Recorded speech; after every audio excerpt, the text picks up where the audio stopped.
My name is Stacy Sanders, again, and I'm the Director of Chaplain and Bereavement Services.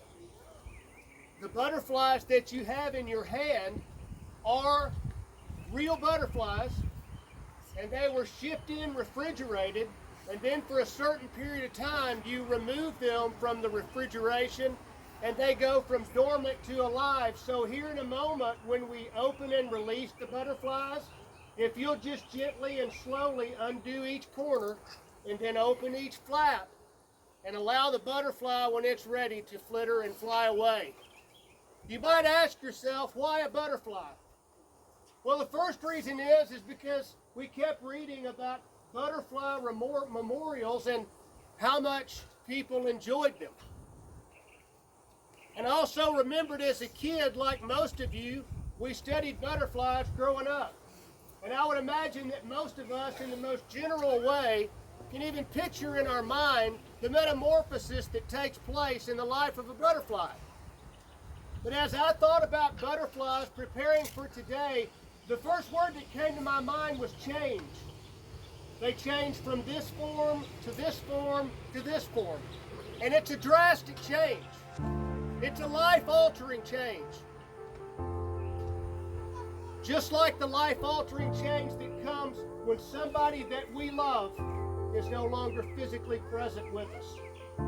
They live and exist in our hearts, right? But not in the physical. But we still love them. We can still see them. We're still impacted by their lives. So change was the first thing that came to mind, because the first significant loss I ever experienced was life-changing. Not only the world in which I lived, but how I operated in that world. Some other things about butterflies that came to mind.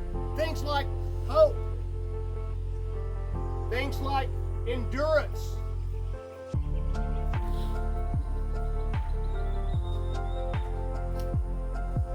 Things like a unique ability to adapt to those things that happen.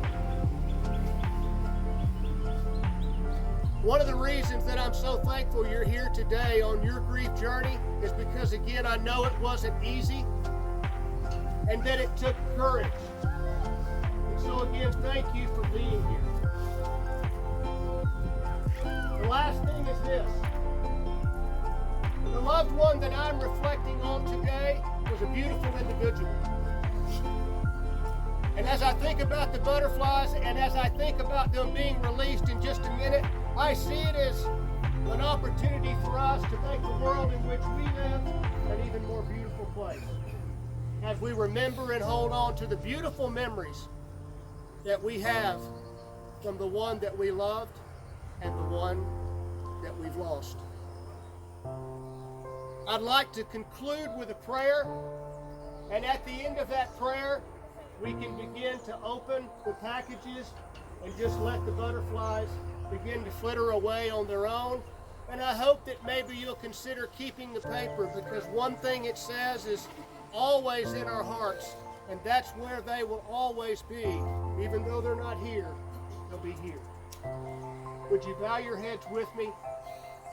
Father, I thank you for each of these that I stand with today, and for the courage that it takes to stop at a time like this.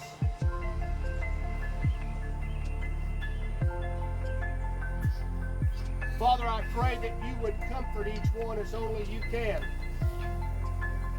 That you would remind us that grief is normal, tears are normal. They are but a reflection of love for someone that we've lost. So as we release the butterflies, as we make this world a little more beautiful, we also look within our hearts at the beautiful difference that our loved one made. I pray these things today